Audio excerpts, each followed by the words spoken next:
के हुसैन क्लासेज में आपका स्वागत है। और साथियों, जो मैं वादा करता हूं वो निभाता हूं।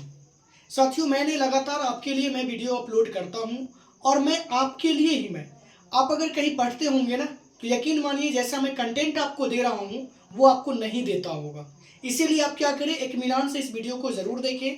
और आज जो हम लोग पढ़ने वाले हैं वो इंग्लिश ग्रामर के वर्ब के बारे में आज हम जानेंगे। वर्ब क्या होता है और वर्ब के साथ हम लोग क्या करेंगे कि वर्ब पर जो भी सवाल बनाए जाएंगे, जो भी क्वेश्चंस होंगे, उनको हम क्या करेंगे बनाने का इसी वीडियो में हम समझेंगे कि उसको कैसे बनाया जाता है। तो उसकी बेसिक जानकारी को पढ़ेंगे आज, और उस पर जो भी क्वेश्चन आंसर होगा उसको भी आज जानेंगे।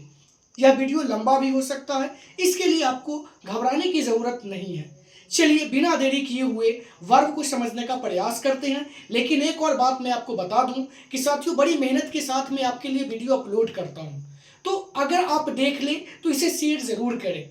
हो सके तो आप अपने स्टेटस पे लगाएं ताकि अगला का भी भला हो सके।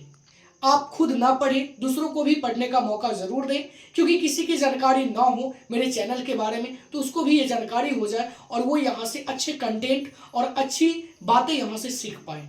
तो बिना देरी किए हुए समझते हैं वर्ब को और चलते हैं वर्ब को समझने का आज क्या करते हैं, प्रयास करते हैं। चलिए सबसे पहले हम जानेंगे कि VERB वर्ब, वर्ब क्या होता है। वर्ब का मतलब क्या होता है, हिंदी मीनिंग अगर इसको लेके चलेंगे, वर्ब का मतलब होता है क्रिया।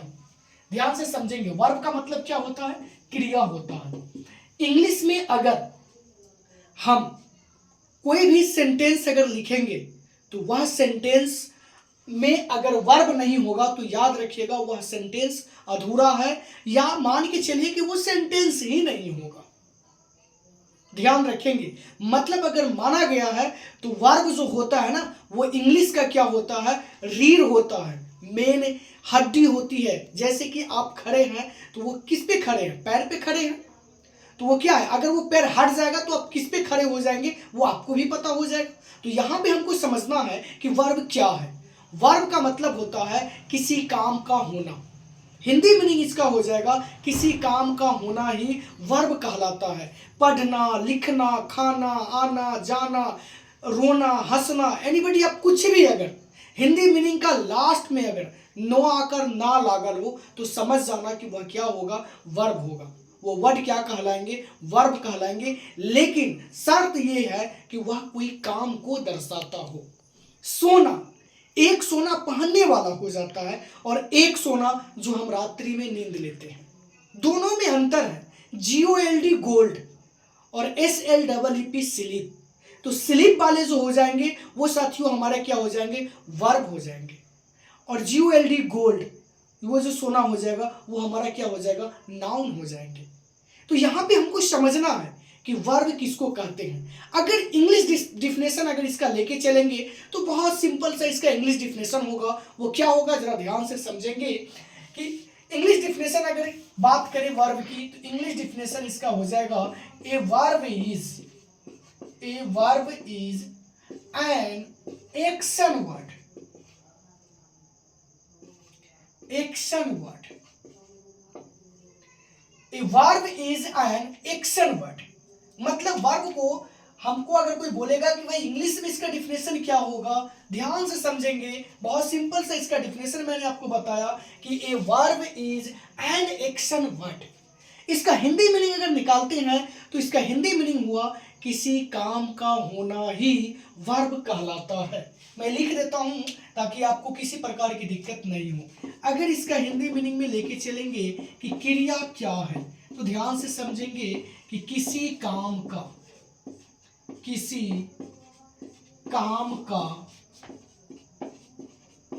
होना ही वर्ब कहलाती है। किसी काम का होना ही वर्ब कहलाती है। अब यहां पे ध्यान देना है कि भाई किसी काम का होना ही वर्ब तो कहलाती है, लेकिन यहां पे कुछ वर्ब ऐसे हैं जो काम को नहीं दर्शाते हैं।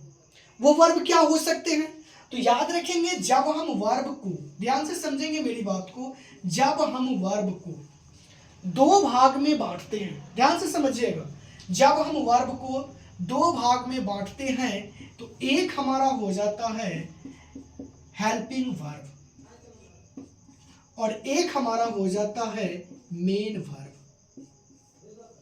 हेल्पिंग वर्ब की संख्या जो होती है साथियों 24 होती है।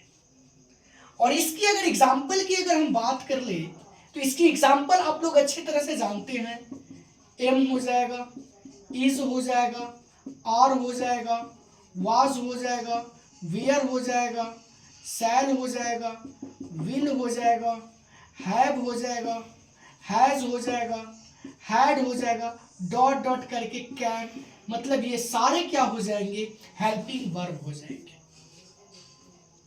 हेल्पिंग वर्ब का मतलब होता है सहायक क्रिया, जो किसी सेंटेंस को, जो किसी वर्ड को वह अगर अधूरा है और उसका हमें जोड़ने का काम अगर करता होगा तो वो कौन सा हो जाएगा, हमारा हेल्पिंग वर्ब हो जाएगा। अब अजय यहां पे मेन वर्ब किसको कहते हैं, तो सिंपल सा याद रखिएगा, मेन वर्ब का मतलब होता है मुख्य क्रिया। मैं खाता हूं, मतलब पूरा स्पष्ट है, आई इट, तो यहां इट क्या हो जाएगा, मुख्य क्रिया हो जाएगा, मेन वर्ब हो जाएगा। फिर अगर मान के चलो तो आई प्ले, मैं खेलता हूं, यहां प्ले क्या हो जाएगा, मुख्य क्रिया हो जाएगा। लेकिन अगर बोला जाएगा I am going to Patna, मैं पटना जा रहा हूं, तो एम हो जाएगा यहां हेल्पिंग वर्ब, और I am going to Patna, तो गोइंग हमारा क्या हो जाएगा, मेन वर्ब हो जाएगा। यहां तक साथियों कोई दिक्कत नहीं हुआ होगा। मेन वर्ब का एग्जांपल अगर लेके चलेंगे, it, read, slip, play, cut, abuse, go, come, etc। इसकी संख्या बहुत ज्यादा है। मेन वर्ब की संख्या इनफाइनाइट भी हम लेके चल सकते हैं, मतलब इसकी संख्या अगर लेके चलेंगे तो अनंत होगा, लेकिन हेल्पिंग वर्ब की संख्या फिक्स है, कितनी है, 24 है। यहां तक साथियों समझने में आपको कोई दिक्कत नहीं हुआ होगा कि वर्ब किसको कहेंगे, am is are was were भी रहेगा तो ये भी वर्ब होगा, और फिर eat, read, sleep, play, cut, abuse, go, come, ये सब भी अगर लाफ, ये सब भी अगर आपको दिखाई दे रहा है तो वो सब भी क्या हो जाएगा, वर्ब हो जाएगा। लेकिन मैंने वर्ब को कितने भागों में बांट दिया, 2 भागों में। एक आपका क्या हो गया, हेल्पिंग वर्ब हो गया, और एक आपका क्या हो गया, तो मेन वर्ब हो गया।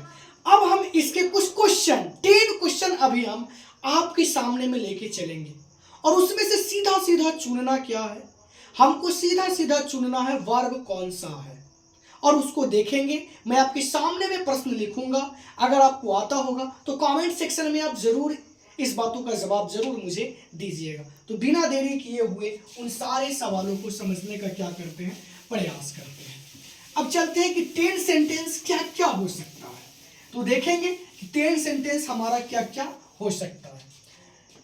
सीधा यहां पे लिखा हुआ है कि सर्किल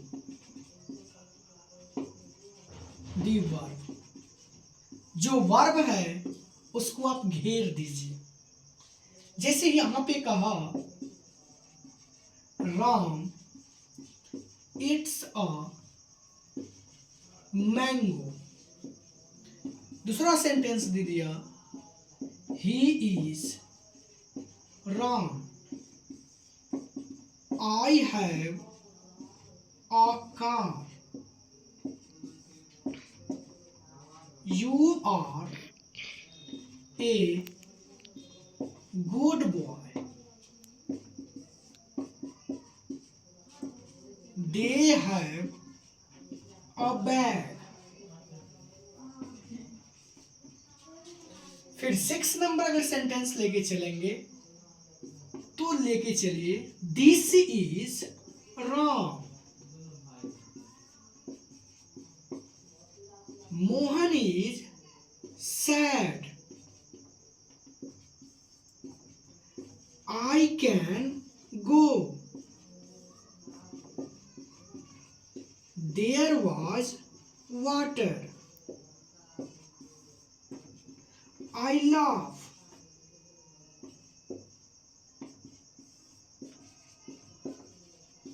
Mohan runs। ये 10 सेंटेंस आपको दिखाई देता होगा, एकदम बिल्कुल अच्छे तरह से दिखाई आपको 10 दे रहा है, और इसमें से सर्किल करना है वर्ब को। कौन से वर्ब होंगे? देखिए, किसी महान टीचर से आप पढ़ने के लिए जाएंगे तो आपको एक बेसिक जानकारी भी होना जरूरी है, क्योंकि वो महान आत्मा आपको ये बेसिक जानकारी नहीं देंगे, डायरेक्ट आपको सेंटेंस सिखाना स्टार्ट कर देंगे, वाड़ी वाड़ी सेंटेंस आपको दे देंगे।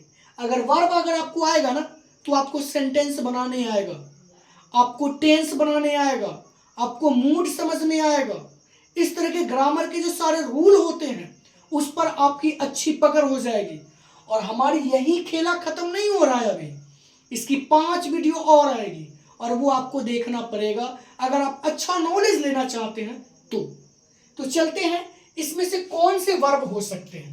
तो हमने तुमको पहले ही स्पष्ट कर दिया कि ट्रांसलेशन के पीछे आर के सिन्हा या कोई भी वर्ब फॉर्म्स दिया हुआ रहता वो सारे वर्ब हैं, और am is are was were can go ये सब क्या है? वर्ब है। तो समझते हैं, मैंने पहले ही बता दिया हेल्पिंग वर्ब कौन होगा और मेन वर्ब कौन होगा। तो यहाँ पे साथियों अगर लेके चलेंगे तो इट्स हमारा क्या हो जाएगा? वर्ब हो जाएगा। इज हमारा क्या हो जाएगा? वर्ब हो जाएगा। हैव हमारा क्या हो जाएगा? वर्ब हो जाएगा। You are a good boy, are क्या हो जाएगा? वर्ब हो जाएगा। They have a bag, have क्या हो जाएगा? वर्ब हो जाएगा। दिस इज राम, इज क्या हो जाएगा? Verb. Mohan is sad, is क्या हो जाएगा? वर्ब। कैन वर्ब हो जाएगा। वाज वर्ब हो जाएगा। लाफ वर्ब हो जाएगा। रन्स वर्ब हो जाएगा। अब जरा यहां समझने वाली बात क्या है, अगर तुम मान लो इट्स हटा दोगे तो राम ए मैंगो, सेंटेंस का कोई अर्थ ही नहीं निकल रहा है। ही राम कोई अर्थ ही नहीं निकल रहा है। आई ए कार कोई अर्थ नहीं निकल रहा है। You are a good boy, तो यहाँ आर क्या है? हटा देंगे तो इसका भी कोई अर्थ नहीं निकलेगा। तो इसीलिए अगर किसी भी सेंटेंस का अगर मेन हीरो होगा तो वो कौन सा हीरो होगा? तो भैया वर्ब होगा। तो साथियों आज भर के लिए ये सेशन इतना ही तक सीमित रहेगा, फिर हम लोग मिलेंगे नेक्स्ट वीडियो में। तब तक के लिए साथियों थैंक यू।